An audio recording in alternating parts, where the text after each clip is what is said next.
AM 1220 KDOW and Money 2.0 present The Real Estate Report with Tony Mendez and Gordon Hines. Bay Area real estate and mortgage experts with over 25 years in the business. Now, with an in-depth look at this week's local and national real estate news and what it means for you. Your hosts, Tony Mendez and Gordon Hines. Welcome into the Real Estate Report. I'm Tony Mendez. And I'm Gordon Hines. Thanks for joining us today. Talking everything real estate, mortgages, anything that can affect you locally and nationally. This is some interesting times as we report that we haven't seen mortgage rates over 5% for many years. 10 years plus, they're at 5.11% on the 30-year fixed, 4.38 on the 15-year.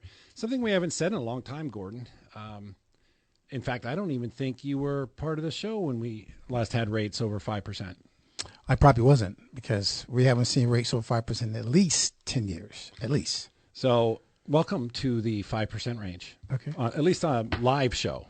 Okay, fair enough. Well, I was in business. I just wasn't fooling around with you on the show. Some of the other topics we're going to hit today, rental market. Rents are climbing 17% to a record high in March. We see Zillow has an interesting forecast for year-over-year growth that they're going to see by this time in 12 months next year. Mortgage rates, we already talked about that.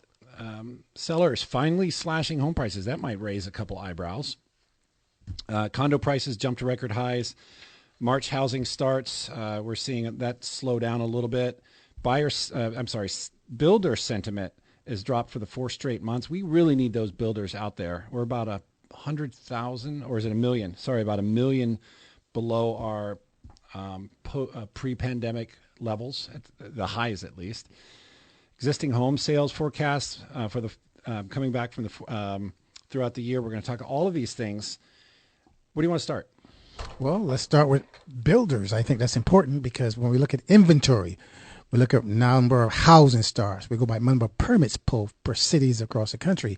That's an indication of a healthy real estate market. The more homes that are being built, more builders, the more the more contractors are making money. Real estate people are making money. Builder sentiment is a very, very key indicator to a healthy housing market. Most people don't really pay attention, but that's the benchmark of where the market is going to do within the next 12 to 18 months based upon those starts. Now, even if we do see a pickup in building, in permits and construction, right now we're seeing a large focus on multifamily, which is aiming towards rentals. So it's not going to really, I think, fuel that need for inventory that we really need for those buyers right now. We haven't seen this type of multifamily building in 30, 40 years, Gordon. There was a big boom here almost 20-something years ago here in the Bay Area. It was one of the largest booms in multifamily creation and building, these 5+ units all around the Bay Area. Now that's happening nationwide at faster than it's been in 30, 40 years. Yeah, all across the country, you're seeing big developers build attractive, modern multifamily units with many, many amenities. Some of them have lap pools, they have gyms, they have yoga rooms, they have parking, they have valet parking. They have all kinds of amenities that weren't available in the old-style housing market when it came, time to apartments. It's attracting that high-dollar rent, right? Yeah, so a lot of times is when we think about apartment rentals, we used to look in the big cities of New York, L.A., we look at the projects, basically, and people didn't want to live in that kind of, high-density housing. But what we're finding now is people wouldn't mind living in high-density housing as long as all the amenities are taken care of, and it's safe. It's a safe environment. A lot of places have security. People love to see security. Parking is very, very important. Stores are very important as people work from their homes. Being able to go outdoors, dog parks, all these things, putting greens. A lot of these developers are incorporating these amenities into their housing development, which makes it very, very competitive. So I know, for example, if you were looking to rent an apartment in Oakland, they have got about 15 different buildings you can go interview and see which building has the most amount of amenities that can attract you based on the rent. And it's an interesting thing that you would be doing if you qualify for a average 2-bedroom, it's probably average about $3,300 to $3,400 in these newer style apartments. Again, we're looking at rents climbing 17% to a record high in March. And that's something that people who are, that are looking to eventually buy a house, they're looking at higher rents.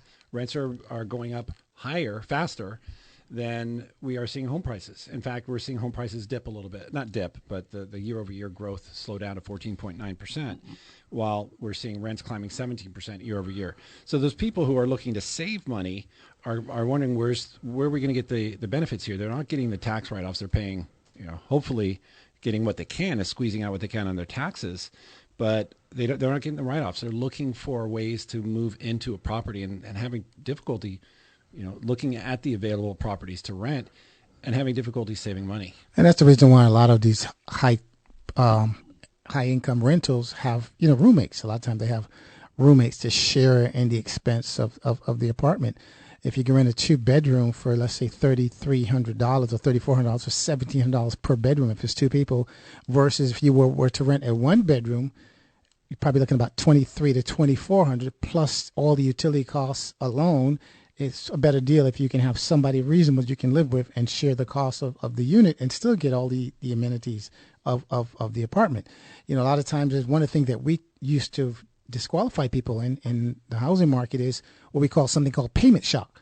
So if a person's looking to buy a house, even though they qualify, and let's say their payment's going to be $3,400, but they're paying $600 worth of rent, that was considered to be a payment shock. And payment shock is an important feature because it's hard to make that big number month in, month out. The first couple of payments are always easy to make because you're prepared, mentally prepared, and financially prepared. But as money starts to settle in and time goes by, sometimes it gets hard and hard to make those big payments. So one of the things the underwriters to always look at, payment shock.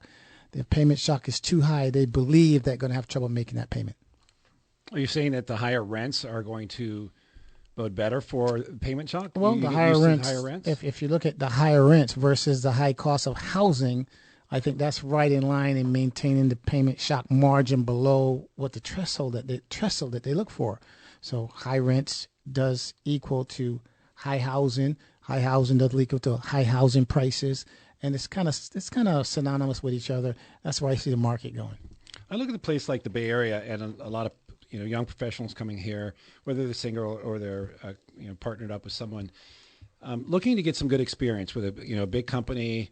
Maybe they're a year or two out of college, or this is their second job that they're looking to make that big step forward in their salary, and looking at rents and go, okay, I can do the rents for a little bit. How am I going to save money for a house when I'm going to buy it somewhere else? We're seeing a large migration.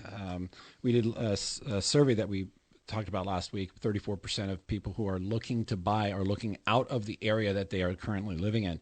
That's a big number.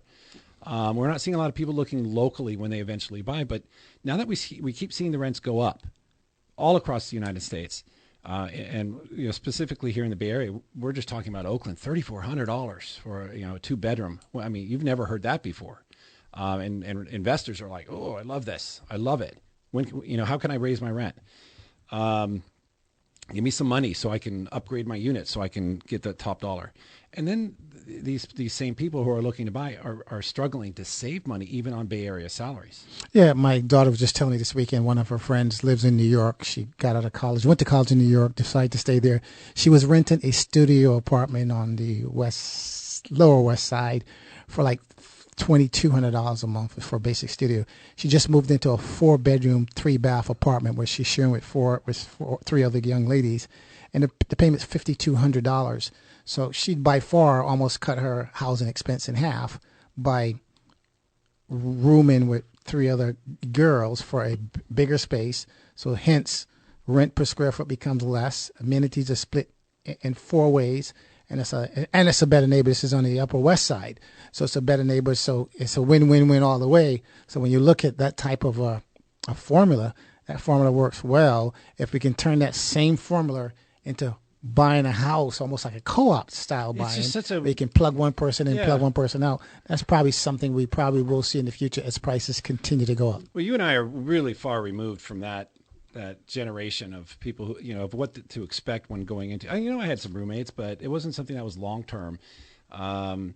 I have a friend who lives in Utah, and he's been wanting to come to the Bay Area, but he's been watching rents go up and up and up. He could double his salary moving from Utah, Salt Lake City to here, but he doesn't want to share his apartment. Right now, he's making half of that, but he has his own apartment.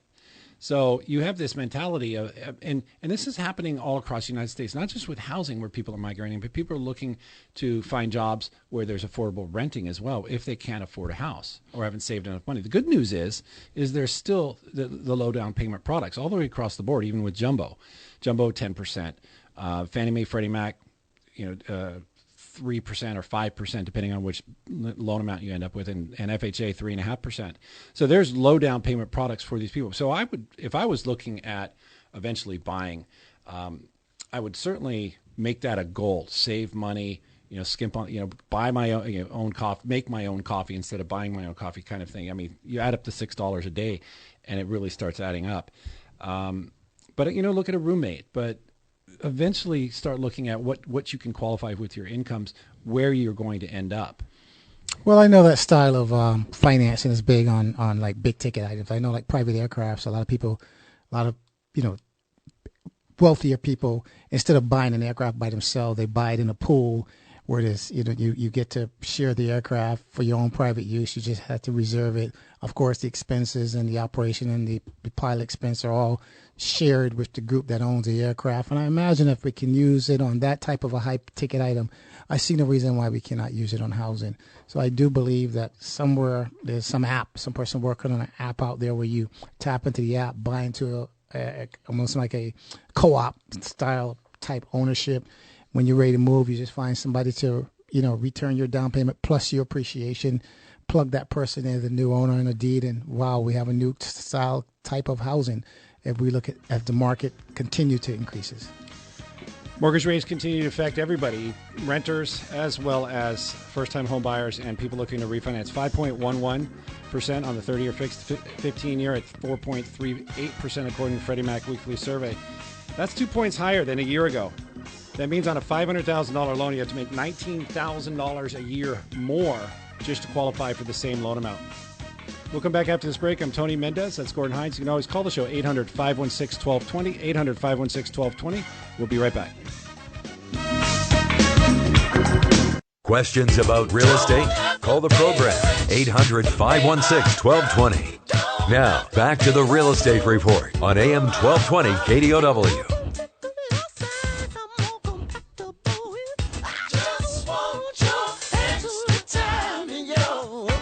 Welcome back into the Real Estate Report. I'm Tony Mendez. And I'm the maestro, Gordon Hines. Just kind of got off the air talking about mortgage rates. Big topic a lot of people are paying attention to, whether you're buying a house, looking to refinance, your investor looking to take some cash out. What are rates? According to Freddie Mac weekly survey, the 30-year fixed is at 5.11%. It's just over 2 percentage points from a year ago. 15-year at 4.38%. That's up as well from 1 week by 20 basis points. The difference between a year ago, and a lot of people are asking the question whether or not this is going to affect home prices. That's all people really want to know. Yes, I believe it's going to affect home prices. It's going to slow down the growth. Even Zillow came out and said, we're going to see 14.8%. If I can find it to make sure that's the exact number. I believe it was 14.8 or 14.9%. in 12 months from now. But that's still year-over-year growth. All the growth is going to do is slow down. But a lot of people ask, why is that going to happen? 2 percentage points, Gordon, on a $500,000 loan. Now, I know in the Bay Area that might not seem like enough to buy a house, but let's just use that as a pretty generic number. $500,000 loan, 2 percentage points is about $600 more a month on a $500,000 loan from last year. Turn that into income, you have to make $16,744 more a year to afford the same mortgage, to qualify for the same mortgage. Now you can turn that into something like paying off your credit cards, paying off your car, or any other kind of debt that you have. But if you're stuck into that debt, the only other way to get that to compensate is with income. So the question is, how does higher interest rates affect the mortgage business, the real estate business? It does. You just said it. One, you qualify for less homes, less house, I would say is a better term, right? You have a higher payment, high property taxes because you're spending more for your home. So eventually, as we predict, we will see that net effect in the housing market, probably the beginning of the third quarter, which is probably late September, early October. That's the time we believe these rates are going to actually catch up to the marketplace. So if we were to go back in time, one of the big factors in home prices is inventory. And we're seeing inventory at pretty low, pretty anemic. So here is you can't see it, but there's a graph here. And out of the last three times that we saw interest rates rise, we saw existing home sales inventory drop. Twice. Once it did not. We don't know what is going to happen this time. We suspect, and at no point did the year-over-year growth, going back to 2012, at no point did it drop below 4%.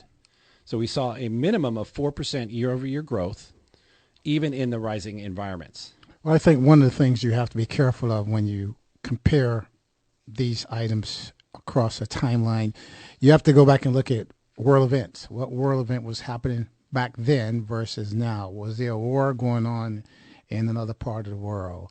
Were we coming off a pandemic? I think all these things you have to actually factor in your cause and effect to get a true sense of what the market is actually doing, not just looking at comparing stats from one year to another, from one era to another. I think that's where we kind of run into confusion and trouble. It has been kind of difficult to do some forecasts here. I think everybody has, the consensus that we are going to see a slowdown on year-over-year growth, but no one's ever said we're going to see a dip in home prices. We're going to see it still grow, just slower. But even if you were to take 10% or even 5%, that's still a large number. Historically, we don't see that kind of rate of return on a property. We see it over a long period of time, somewhere, what is it, like 6%, 7%? About 7%. Right. We usually don't see these double-digit numbers. And even if you were to use 7% or even 3% in a rent versus buy calculator, it's going to tell you to buy almost every single time. So for those people who are sitting on the sidelines, what do you tell them, Gordon, as they look at these higher interest? Tell them to buy now, suck it up with the interest rate and the payment, and then, when rates come down, refinance it. It'll just be a better situation for you. What is the story here to keep people kind of interested in real estate? Because if we do see more inventory, that's really what a lot of people are worried about. We know builders are kind of hesitant right now, but there's sellers. There's a lot more articles, a lot more headlines that are saying, hey, it's the right time. Right now, it's that grace period in between where rates are really going to start affecting people. Right in the, we're going into one of the biggest buying seasons of the year. We're already in it. We're going to see it extend through the fall, and then it's going to slow down. This might be the right time. Do you listen to that, or do you just say, we're going to buy? Well, the consensus is always to try to find the happy medium, of course. Where is the happy medium? When you look through the marketplace, you kind of look at where prices are. You look at the amount of inventory in the market. You look at where interest rates are. You look at savings. You look at the savings percentage of the nation throughout this time where we just come off of a pandemic. You look at inflation. You look at the cost of goods, just on average. We're talking basic cost of goods. We look at the cost of food. We look at the cost of gas. We look at the cost of clothing. We look at the cost of taking something to the cleaners. I mean, everything has gone up tremendously, and you have to fact these all come back into play, not the short term, in the long term when you look at the overall health of the housing market. One place I used to like to eat was a Subway. They used to advertise the $5 footlong. I hadn't been at Subway for a long time because we used to always go in and sometimes split a sandwich. I went there the other day. A $5 footlong was now almost a little over $10, $10.06 to be exact, which is almost double the price in, let's say, a year or a year and a half space of time.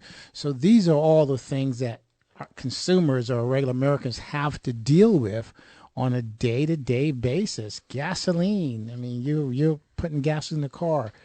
It can take a big chunk of your budget, which of course does affect how you balance your checkbook and the day-to-day thing that you can and will not buy simply because of cost, which does affect the housing market. What are you doing personally to to help with your gas mileage? I'm going to buy a Subway. No, I don't drive as much as I used to. A lot of times I would just drive. I would go someplace twice. So now I think about it. Well, I'll go tomorrow. Or I'll make that trip tomorrow in a circle rather than going today, coming back and going tomorrow. So I think about driving more than I used to think about before, because before I would just get in the drive. Now, because of when I go to the pump and put in gas, I said, man, I'll do that tomorrow, or I'll do that another time. So that's what I'm doing different. I know you have two cars. You think about which car you're going to drive. I know I do. I have one car that has, I want to say 12 miles a gallon better than the other car, but it's not it's not as nice of a car. But I'm starting to drive the not so nice car because it gets better gas mileage. I'm also paying more attention to my driving. I've actually increased my gas mileage by 4 miles to the gallon over the last 2 tanks, just because I was thinking about the way I'm driving. Well, I use my cruise control a lot. I find myself doing those things. I find myself, as you always talk about when you drive with me, I don't speed like I used to when I was younger. So every dollar counts, every penny counts. A penny saved is a dollar earned. So somebody they actually sent us a text. They wanted to know the difference between 2 percentage points from last year, went from 3% over 5%. What does that equal in a down payment to compensate? That's $110,000 down payment to keep your payment the same or to qualify with that lower income just because of that 2% interest rate hike. We'll come back after this break. I'm Tony Mendez. It's Gordon Hines. You can always reach the show, 800-516-1220, or you can email the show, Tony or Gordon at BayAreaLoanSource.com. That's Tony or Gordon at BayAreaLoanSource.com. We'll come right back after this break. Phone lines are open on the Real Estate Report. 800-516-1220. That's 800-516-1220. Welcome back into the Real Estate Report. I'm Tony Mendez. And I'm the maestro, Gordon Hines. 30-year fix sits at 5.11% according to Freddie Mac Weekly Survey. Gordon, here's your quiz of the day. What state has the most share of mortgage holders with mortgage rates below 4%? I would guess California. No. North Dakota. Oh, I'm sorry. South Dakota. South Dakota. And Utah. And Utah. Wow. 65%. Wow. Interesting. California is at 58%. That's under 4% rate. Now, rates are at 5.11% today, according to Freddie Mac Weekly Survey. How many more do you think are under 5%? Quite a few more. I would bet you that's another 25%. Well, so considering that our rates were low for the last 10 years, of course, go back to 2013. That would be a true indicator of where the rates are today. Depends on, the amount of people, we talk about the amount of people that refinance over and over again compared to the number of people that stay put in their mortgage regardless of what rates do. They got people that get a 30-year fix when they buy a house and never refinance. I told you that story about my parents. My parents bought a house back in 1975, had an FHA loan that they paid. It was a 25-year FHA loan. They paid that thing for 22 years, including the MIP, and never, ever, ever refinanced, simply because that's who they were. They were conservative. They didn't think about it. The payment was affordable. And I guess the lender never dropped the MI. They did get a big refund after they had to apply for it. But these things do happen. It's a sign of the times, and that's what different people do in different types of environments, depending on where you are. It depends on your age, and all those things factor into your costs. So you talked about refinancing. What about the people, you own a house, you have a mortgage rate that's below 4%, below 5.11%, the current rates. And there's not the incentive to sell and go and find another property somewhere else at a higher rate starts to diminish. And it's pulling people out of that selling market. This is a story that lends right towards inventory. Where is inventory going to come from? We're not going to see a snowball effect because of the type of loans and the quality of the buyers and owners. We've gone through that phase already. That was called a Great Recession.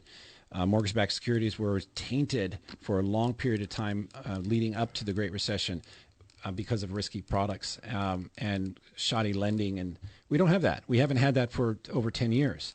So all of these people are stuck in their houses with good quality incomes and credit scores and skin in the game, as they call it. So this is a story about inventory. So inventory will continue, in my opinion, no matter what the Fed does. They're probably going to raise a half a point coming up.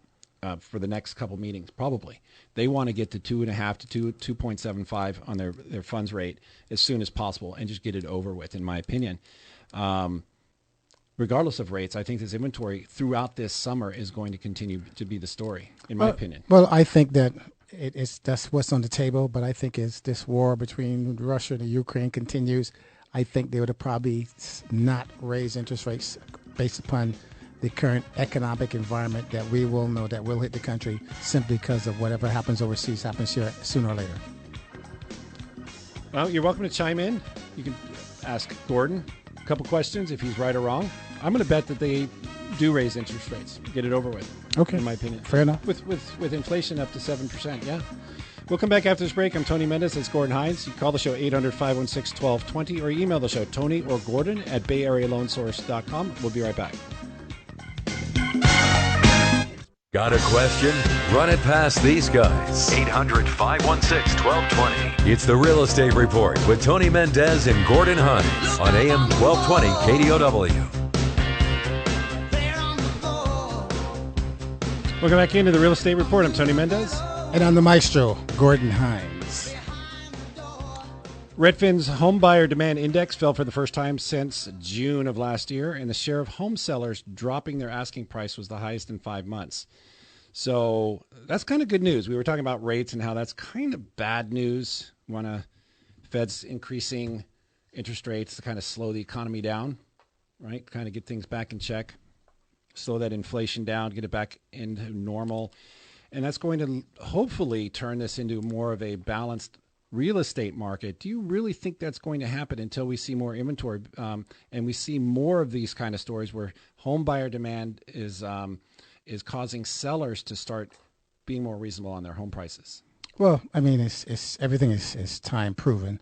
As market changes, I think many different things that we didn't think is possible always is possible under different circumstances. You know, when things are good, people can never imagine things will ever be bad, and vice versa. So a lot of times is when we look at consumer sentiment and what their thought process is of what's going to happen out in the market, sometimes it's different, and the reality is what's actually happening. Consumers, we have pent up ideas or different influences of what we think is going to happen in the marketplace simply because of what you tried 6 months ago. Sometimes people try to get in the housing market 6 months ago or a year ago, and because they couldn't get in, today would tell you, well, I tried not long ago and I couldn't get in the housing market. And that's based upon an experience of over a year ago because we are creatures of habit and we tend not to step outside of our comfort zone. At some point, there's going to be a tipping point for sellers, people who are in the market or have been holding off on the market to sell their house. I see this as one of the first signs, higher interest rates. Oh, and then, you have a 4% year over year increase in the amount of sellers who are making not concessions, but concessions on the price now as opposed to last year. So we're seeing an increase. These are I'd be interested to see what this same report is in next month after we really see these higher interest rates. They've moved so fast. Really, they've moved so fast upward. It wasn't that long ago, say November, when we were seeing rates near 3%, right?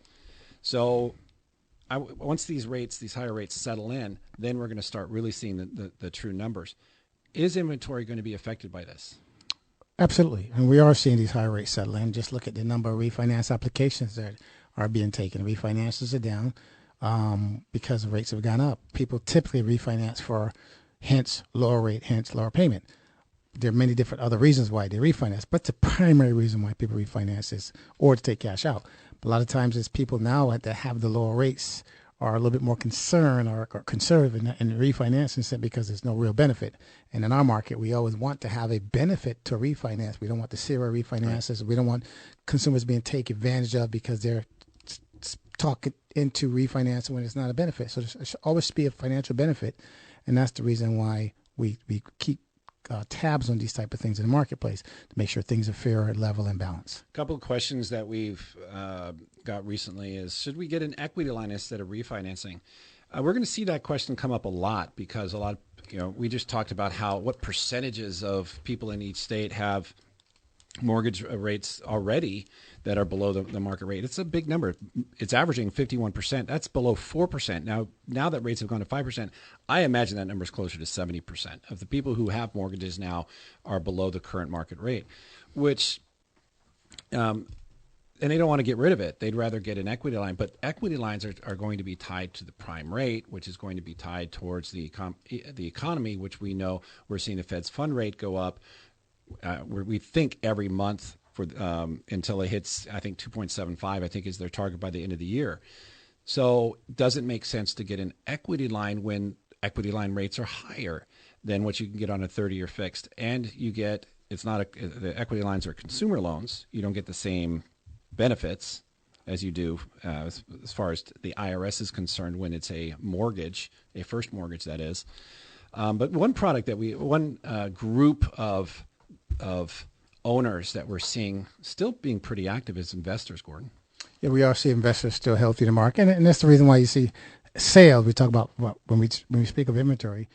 It's not a lot of investors not a lot of homeowners that we're seeing selling. We're seeing a lot of investors that are buying to resell because they are in the business of selling properties. Homeowners typically not going to sell because of the prices in neighborhoods gone up. They're going to sell because one, they're either need to downsize or they're going to move closer to family. As we find a lot of older people selling, or they're trying to move into a retirement community. They can no longer function in that facility. These are a lot of reasons why people sell, but investor turnaround, especially recently, we talk about on all the shows on TV about buy and flip, resell, rebuild, everything that's been talking about. And that's the reason we see investors are so active in the market, because they're trying to capitalize on the appreciation that they can make by buying, fixing, and reselling. And the ones that do keep their properties, or they're just trying to shore up some of their finances on existing properties, there's plenty of products out there for them, Gordon. We've seen post-pandemic, or once the pandemic started, a lot of these products were just wiped clean. They call it the non-qualified mortgage market. And a lot of them went away. Almost all of them did. And they've come back for the most part. So there's a lot of good products out there. The debt service ratio product, the bank statement product, and those debt service ratio products, they've gone down to 0.75%. That means that your debt on the property, I'll just use even numbers here, can be $10,000 a month, but you can get rents of $7,500 and you'd still qualify without any income, personal income.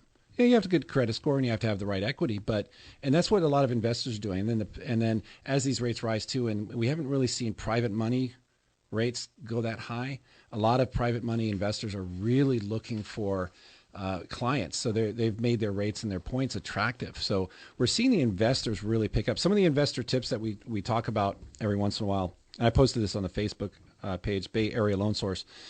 Future rents are a legitimate source of income for qualifications when you have proper documentation. You're welcome to chime in, Gordon. Rents for auxiliary units, or any dedicated unit for that matter, can only be used as qualifying income if it is a legal unit. Do you agree with that? No, I don't agree with that. Because you read the guidelines, that's what it says. Yeah, legal. Well, we just had that issue with an appraisal in Oakland. Guy bought a duplex. The public record says it's a 3-bedroom, 2-bath, which means it's 2 bedrooms in one unit, 1 bath, and 1 bedroom unit in the other bath. This house had a basement, and that was the appraisal that was affected, not the unit count. Well, no, I'm getting to it.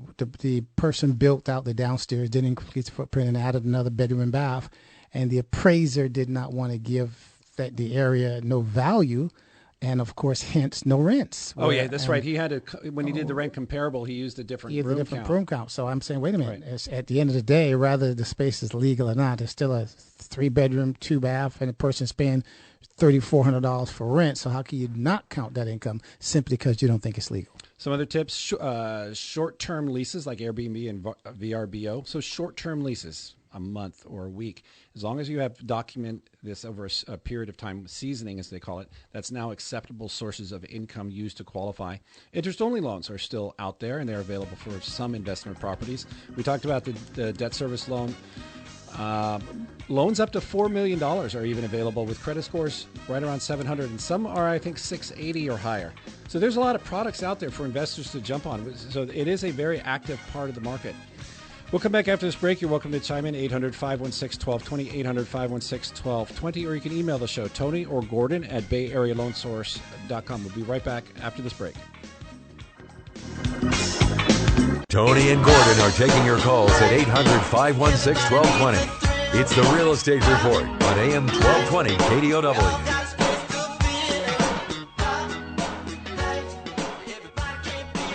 Welcome back into the Real Estate Report. I'm Tony Mendez. And I'm the maestro, Gordon Hines. What are some of the forecasts you have for this year, Gordon?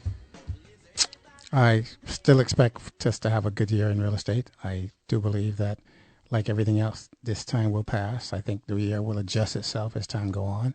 I do see more inventory coming close to the year end. I do see rates going up, but not as extravagant as we thought, simply because what we project is simply because of inflation. I think the market is going to have to adjust for current economic conditions. Because inflation is high, we just don't raise rates saying that we're going to try to slow the economy when we know other factors that come in to slow the economy also. I think that's what I believe. Elephant in the room. Do you think that home prices will dip? Absolutely. If rates think go they're up, slow? No, we already know they're already slowing down year over year. But are they going to go negative? I don't see them going negative. I do see them slowing down. I think slowing down is a positive sign. I think one of the things that we really got to get back to is affordable housing, both in the housing market and in the rental market. I think the states and the federal government is going to have to get more involved in subsidizing some of these projects, because there's no financial incentive or tax incentive for investor to do affordable housing. They won't do it because the land and the housing costs, the land and the construction cost is the same. I think that's what we're going to need to see in order to get some of those people that are priced out the market back into the market, back in that participation that we actually need. One more question. Do you think that rates will eventually come back down? Everything that goes up does come down, of course. So rates will come back down. I'm leading you to a. I can predict. I'm not going to dip into my crystal ball and tell you exactly when, but I do believe rates will come back down. And I just like the stock market. When stock market was running all-time high last year, people could not imagine the market come down. Market has come down and made many, many corrections, including today. You know, as the economies have slowed down and projections slow down, and the pandemic has kind of wore itself off. I think all these things are now coming back into play in the actual reality, the real market, not the proposed market that we. Okay, so now that you've answered some questions, so now, let's say you're sitting at a restaurant, a bar, and somebody mentions real estate, and you go, "Oh yeah, I can do real estate." Would you tell somebody that's looking to buy a house that yes, rates are higher today? They're still below the historical average, by the way. Home prices, yes, we think they're going to slow down, but we don't think they're going to dip. And then rates will probably come back down because everything that goes up will come back down. No, we do think they will come back down eventually. Would you tell someone that, look, it's going to eventually correct itself back to better rates, and then that'll give you opportunities to refinance, but we're not looking at that same kind of scenario. A lot of people are still referencing the Great Recession when people lost everything, their retirements in homes. We don't see that happening. We've talked about this over and over and over. Would you tell someone to say, look, it's still a good time to buy because of those things?